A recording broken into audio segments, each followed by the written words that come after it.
It is an honor for India to address this assembly at a time when global shipping stands at the cusp of profound transition.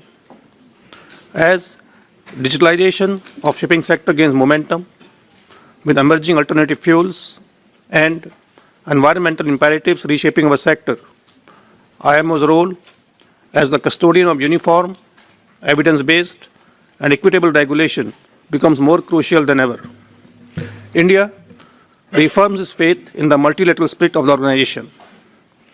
At a time of rising unilateral and regional measures, India believes the IMO must remain the central and legitimate forum for global maritime rulemaking. Only a consensus-driven and inclusive process can deliver regulations that are fair, practical, and responsive to the capacities of all member states, developing and developed alike. India sees itself not only as a maritime nation, but also as a civilizational maritime power. Today, India is home to one of the world's largest and most respected seafaring communities, with over 300,000 trained mariners, including more than 15,000 registered women seafarers and 6,500 serving globally. Their professionalism and global contribution remind us that the human element must remain at the heart of every maritime transition. India's national initiatives, Sagar Mein Yog for mental well-being and Sagar Mein Samman to enhance dignity and safety for women at sea, reflect our belief that shipping's digital, environmental, and technological transitions must begin with seafarers. India's contributions to global maritime security also reflect our steadfast commitment to the safety of the international maritime commons. Our Navy and Coast Guard have protected vessels of all flags in the Gulf of Aden, Western Indian Ocean, and Red Sea from piracy, attacks, and hazardous cargo incidents. Our expanding long-range identification tracking National Data Center further reinforces India's conviction that ocean security is a shared global responsibility. Sustainability is central to India's approach.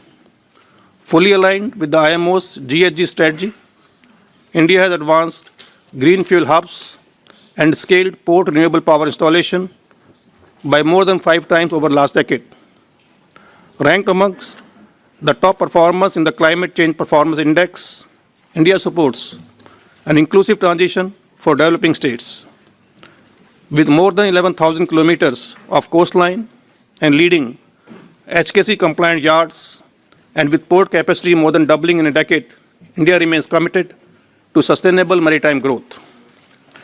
India has also emerged as a leading platform for international maritime dialogue with the Green Shipping Conclave, which was graced by the IMO Secretary General and the India Maritime Week 2025, held in October under the theme Uniting Oceans, One Maritime Vision, which brought together 85 countries and over 100,000 participants, mobilizing US $145 billion in green and digital maritime investments. These platforms reflect our shared commitment to green corridors, clean fuels, and climate-aligned action in shaping the maritime transition. India has notified the Merchant Shipping Act 2025 as its primary legislation, which is in complete alignment with IMO and International Labour Organization conventions as part of its treaty obligations. Further, India has announced in September 2025 a comprehensive $8 billion package to revitalize India's shipbuilding and maritime ecosystem. Our maritime heritage is a powerful reminder of the journey ahead. The National Maritime Heritage Complex at Lothal, adjacent to one of the world's earliest dockyards, symbolizes India's enduring connection with the seas and our commitment to shaping a future that remains safe, sustainable, and human-centered. Madam President and distinguished delegates, India seeks re-election to the IMO Council under Category B for the biennium 2026-2027. Our candidature reflects a commitment to the values this organization stands for: global standards, consensus, and the human element. India stands ready to contribute with responsibility, credibility, and a constructive spirit. We believe that the future of global shipping must be shaped not by divergence, but by unity, not by unilateralism, but by cooperation, not by imbalance, but by shared progress. India remains fully committed to strengthening the work of this organization and to building a maritime future that is safer, greener, more inclusive, and firmly anchored in multilateralism. Thank you, Madam President, and we request this statement to be made part of the report. Further, I take this opportunity to invite Excellencies and all the distinguished delegates for the reception by India at Hotel Park Plaza, Riverbank, near IMO at 5:45 p.m. today. Thank you. Thank you again.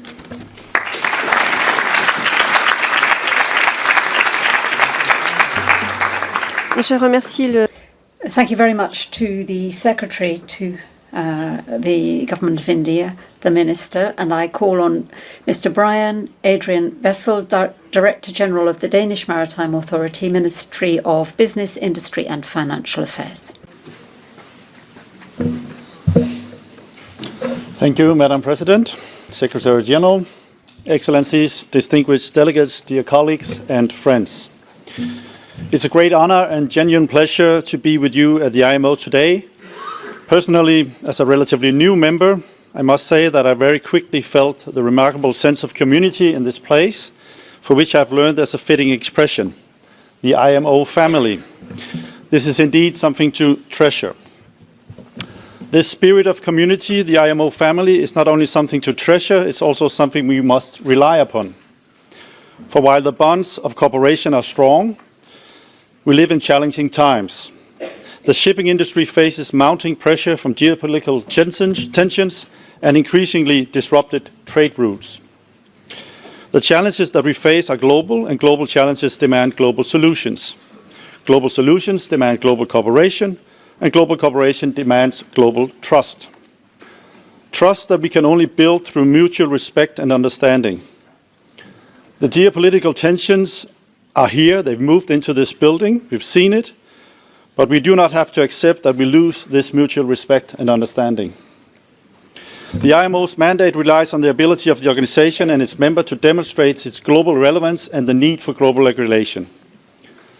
However, the strength of the IMO lies not only in its abilities to forge common solutions, but also to the commitment of its member states back home to enforce and implement these conventions.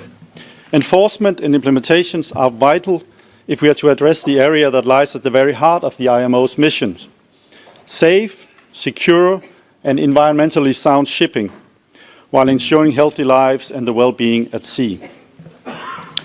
Despite these geopolitical differences, the IMO family needs to ensure compliance with the rules that keeps our ships safe